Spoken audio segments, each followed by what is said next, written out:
Hola, ¿qué Hola, tal? muy bien. Bueno, primero quería agradecerte.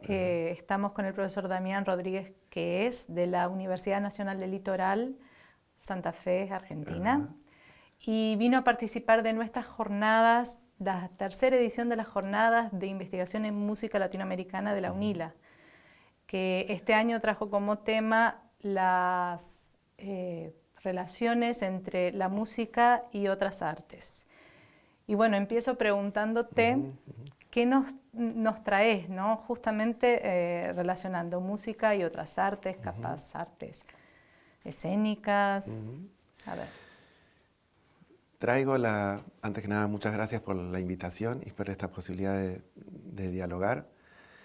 Y yendo a tu pregunta, en realidad lo que traigo es una intención, es una necesidad de volver a encontrarnos, no solamente en la relación entre las artes, sino entre las personas.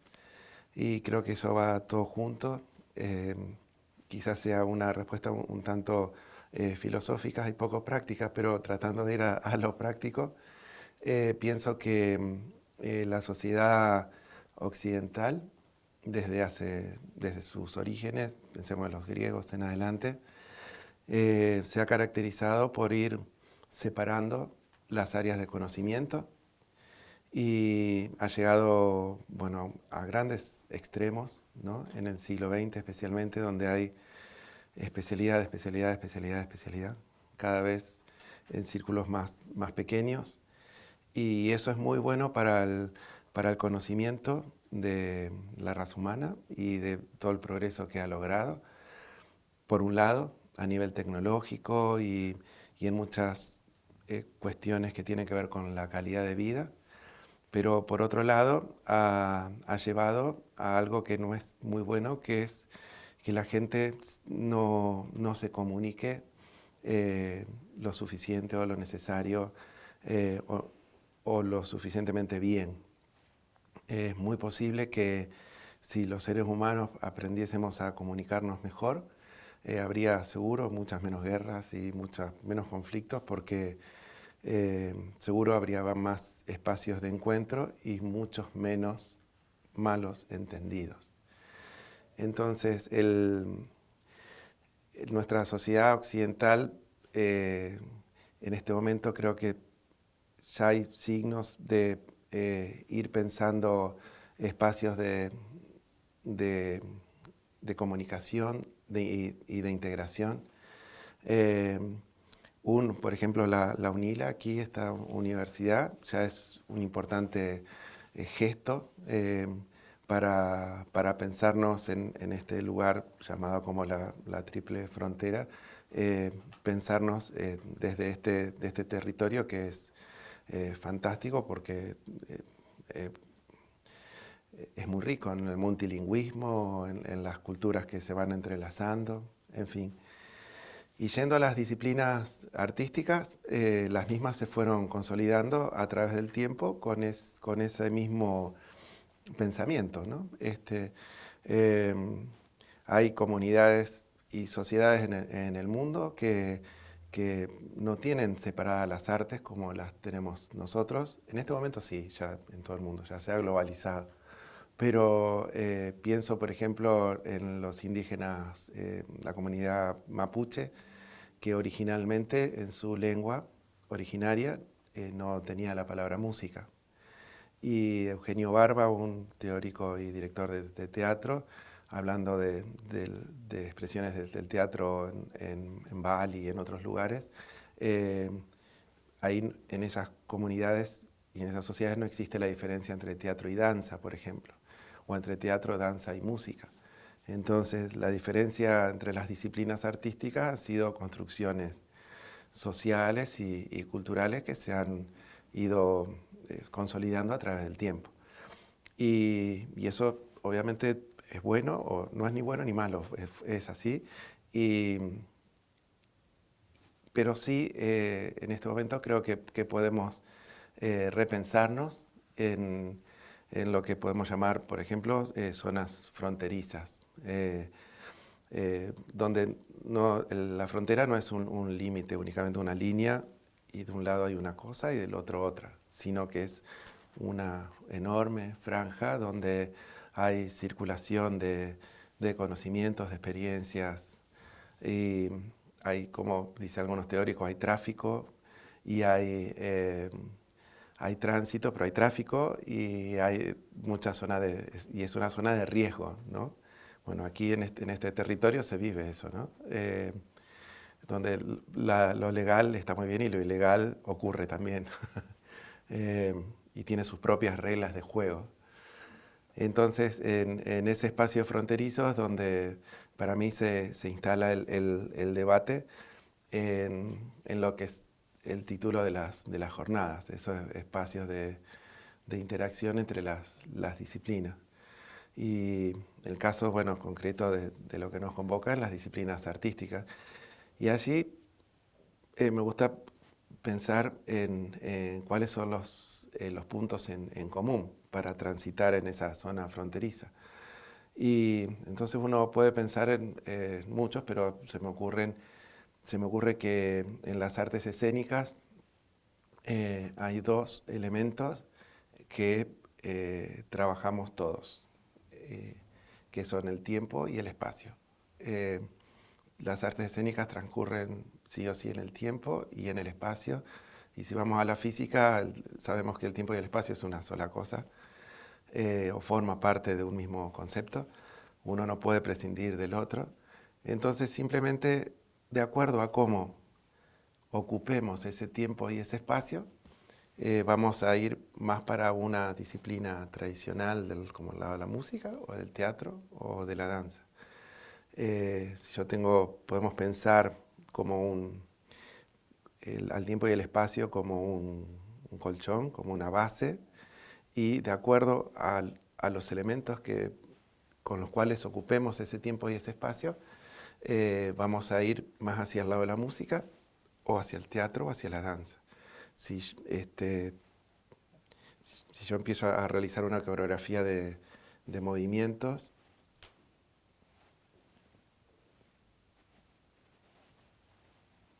y puedo inclinarme más hacia el lenguaje de la danza. Ahora, si yo hago un gesto y coloco un texto que puede ser dramático, to be or not to be not to be, puedo ir más para el lado del teatro. Y si yo eso,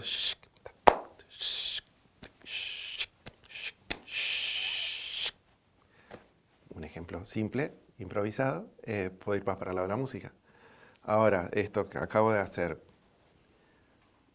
es cultural que yo a una cosa le llame danza, a la otra teatro, a la otra música, pero en realidad es un solo momento que ocurre en el tiempo y en el espacio y que utiliza los mismos elementos, el silencio, el sonido y los gestos. Y en música hay textos también, el caso de la canción, o la ópera, en fin, tantos. Entonces, de acuerdo a cómo, si uno piensa, digamos, que todos vivimos en un tiempo y el espacio, al menos es la dimensión que conozco. Otra, si la conocí, no me acuerdo. De acuerdo a esto que compartimos, que es el tiempo y el espacio, cómo lo ocupemos, nos podemos encontrar haciendo diferentes disciplinas artísticas o expresiones que estén ahí en esa zona fronteriza. Andrei Tarkovsky, el director de cine, Sí. él tiene un libro que se llama Esculpir en el tiempo. Creo que es una metáfora muy, muy, muy linda, como él explica lo que es para él hacer cine, que es esculpir, que es una imagen metafórica de un artista plástico, pero no en una materia sólida, sino en el tiempo que obviamente es en el tiempo y el espacio. Sí, a nosotros, bueno, como dijiste, culturalmente, desde el punto de vista de la música, así como disciplina cerrada, muchas veces, claro, en otra oportunidad ya la música, probablemente, o sea, hablarás más de eso, Sí. va más allá del fenómeno sonoro, ¿no? Y entonces aprovecho para preguntarte qué papel juegan los cuerpos en esa idea. Y juegan un papel muy importante, aunque tratemos de ocultarlo. En las músicas, podemos llamarle las músicas clásicas, de origen europeo y demás, Bach, Mozart, Beethoven y los románticos posteriores, ¿no? eh, muy europeos, muy occidentales, pensaron uno piensa y aprendió que pensaron desde el sonido en sí mismo. Pero, sin embargo, uno puede notar en cada uno de los compositores diferentes gestualidades y en cada una de sus obras también diferentes gestualidades. Es lo que en artes visuales se habla como huella o en portuguesa es marca, ¿no? Pegada. Pegada. Sí. Entonces, por ejemplo, la huella de Beethoven, cha cha cha cha, esa huella no está en la música de Bach, por ejemplo. Pero en Bach hay un gesto de continuidad.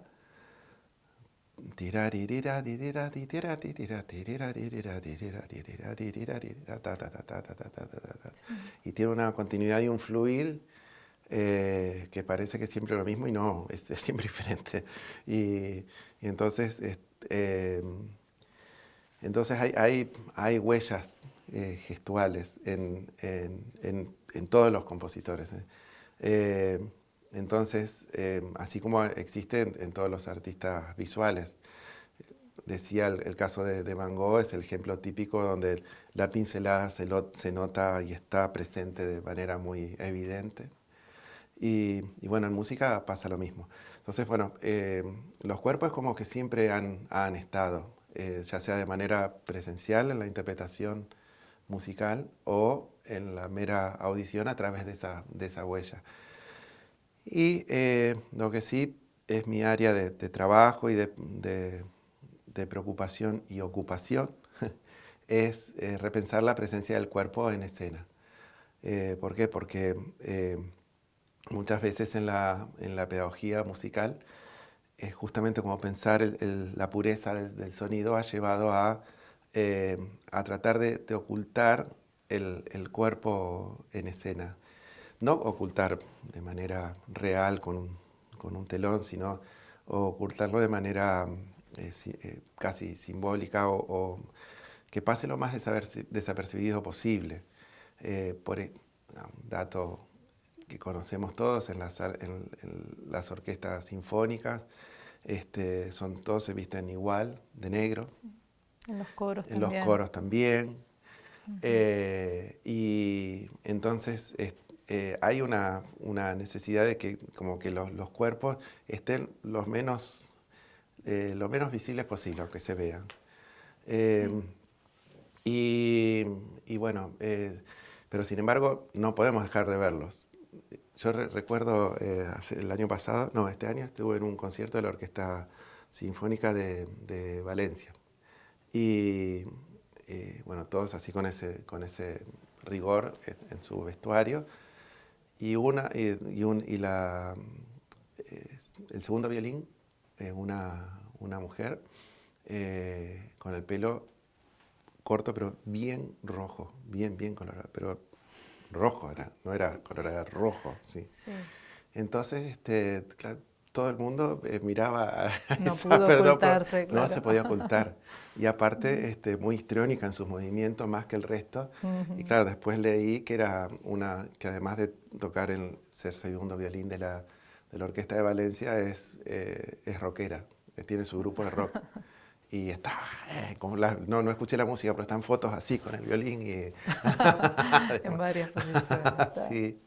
Y entonces, bueno, yo no digo que todas las orquestas tengan que hacer eso, pero sí es como que esa situación puso en evidencia lo que tenemos culturalmente aprendido de que tiene que ser todo neutro, ¿no? Y bueno, son cosas como que me parece que tenemos que reflexionar, digamos. como serían como los hábitos de Pierre Bourdieu, ¿no? O sea, hay cuestiones que son hábitos y que están dados por hecho y que son siempre así. Y cuando pasan estas cosas, uno dice, esta intérprete rompió un hábitus. Y entonces uno reflexiona, bueno, ¿por qué? Esto que daba como por hecho que siempre tenía que ser así, puede no serlo. Sí, capaz que eso es bastante importante, reflexionar sobre eso en una institución de enseñanza, o sea, Sí, como para sí, realmente no cerrar puertas, claro, me sí, sí, parece sí, no que... limitarlo, ¿no? Eh, Obviamente, los profesores de instrumento, de canto y demás, por el cuidado del cuerpo y la salud propia y de los estudiantes, tienen que desarrollar técnicas eh, que estén en función del cuidado del cuerpo y de la libertad del intérprete. No la técnica que sea limitante y que solo que uno no se pueda correr un poquito porque está mal, entre comillas, sino que la técnica tiene que estar al servicio de la expresión siempre. Y, y bueno, pero eso dentro de la interpretación, yo soy compositor, Sí. entonces a mí me interesa mucho el tema de pensar la composición desde el gesto. Entonces, el compositor sabe que, por ejemplo, en un violín, el sol agudo, el que va bien ahí pegadito, y si yo quiero hacer ese sol, una nota larga y suave, yo sé que el gesto es este. Uh-huh. Y entonces yo cuando pienso ese sonido, yo ya imagino el movimiento del violinista. Y si yo quiero hacer ese mismo sonido chirriante y breve, sé qué es esto. Eh, y entonces ahí también está la huella y está la gestualidad. Entonces, si yo eh, me libero y digo, y no pienso tanto, sino que juego, y en vez de componer en ti, kik, kik, hago, y hay impulsos corporales, Uh-huh. y no los limito, en realidad es una gran liberación, porque es muy divertido, y sé que a su vez eso puede ser parte de la composición. Y en realidad siempre lo es, pero es lo que decíamos recién, de tomar conciencia de que el impulso del sonido lo da el gesto. Entonces, ¿por qué no pensarlo desde el gesto? Yo pienso en un baterista de rock, ¿no? Sí. A la mayoría de los bateristas en realidad no piensan exactamente si es psh o psh o psh o psh, que son diferencias, sino piensan psh, psh, en el gesto, en el movimiento. Uh-huh. Y si de pronto tiene que hacer pah, es esta necesidad de gestual, Claro. y después si suena plash o pshash o psh, es, es Es menor. secundario, es como Es secundario. secundario. Y lo mismo cualquiera. Entonces, en los instrumentistas de percusión, eso es mucho más visible. Hay una necesidad de movimiento y de gestualidad. Bueno, ustedes en Brasil lo tienen muy, muy a flor de piel. Eso, en sus músicas tienen cantidad de instrumentos de percusión que en Argentina no tenemos. Ya desde los pueblos originarios hasta las músicas populares de diferentes regiones tienen cantidad de instrumentos. Y bueno, y cada uno tiene una gestualidad diferente también. Y entonces yo pienso en los que están en las baterías, por ejemplo, sus baterías, en las baterías de escuelas de samba y demás. Sí. No sé si pienso tanto en el sonido, si pienso más en el sonido o en la gestualidad y en la danza de tocar ese instrumento. Estoy seguro que es más la necesidad de moverse y el sonido va junto. Pero no es la pureza del sonido a la cual quiero llegar. Entonces, no sé, eh, se me ocurre que la gestualidad y el gesto en sí mismo es una materia prima para la composición musical. Claro, entonces, no, solo como para ya cerrar nuestra Sí, charla, ¿no? Que nos, ya un poco, que nos hables solo un poquito de sí, ¿quiénes son, o sea, quiénes son otros compositores, Sí. otros profesores, pensadores que trabajan con ese ¿Con desde tipo de... ahí? Claro, desde ahí, porque aquí nosotros no tenemos nadie que desarrolle ese campo Ajá, y me interesa que nos cuentes un poquito. ajá. Bueno, de lo que yo conozco, Ujú. seguro hay muchos, pero en el caso de Argentina hay una compositora que se llama Carmen Valiero, que ha trabajado mucho en músicas para teatro y dirigido obras de teatro, ella como compositora. Entonces, ella cuando dirige una obra de teatro la dirige desde el sonido, de cómo suena esa obra. Ajá. Lo que por ahí se llama la dramaturgia del sonido, ¿no? Eso es el trabajo de Carmen, que es muy buena cantora y pianista, es excelente. En Brasil conozco el trabajo de Tim Rescala. Bueno, es muy gestual también algunas obras de Tato Taborda, que ojalá lo pueda conocer personalmente, pero él tiene esa máquina que se fabricó hace muchos años y que él se mete adentro y entonces creo que tiene nombre de mujer, que no me acuerdo ahora cómo se llama, pero también habría que preguntarle a Tato. Y eso es muy gestual, es muy visual, es prácticamente meterse adentro de una escultura. Entonces, y bueno, en el caso de mis referentes en otros lugares, Theo Lovendy es un compositor holandés que tiene varias obras para percusión, donde trabaja mucho desde ahí, desde lo gestual. Eh, Thierry de May, que para mí es el compositor que logra sintetizar mucho todo este pensamiento. Y bueno, Carles Santos en España. Carles Santos es valenciano y bueno, él trabaja mucho desde allí. Y también desde el humor, que el humor es otro tema, porque el humor no es universal, entonces es todo un desafío Hay trabajar que con el humor. compartir el Sí, código, sí, ¿no? Del compartir los humor. códigos. Ujú. Entonces, y bueno, y después dentro de obras para percusión, en percusión es como que se da más fácilmente el terreno para trabajar eso. Entonces El hay obras gesto. sueltas así que trabajan mucho lo gestual. Bueno, Bueno, podremos hablar en otras sí, oportunidades. claro. Te agradezco mucho que hayas venido, que hayas compartido un poco con nosotros realmente este tema del gesto, de la Ajá. música, del más allá del sonido. Y bueno, Bueno, muchas eso. gracias a ustedes por dejarme así filosofar un rato. Muchas gracias.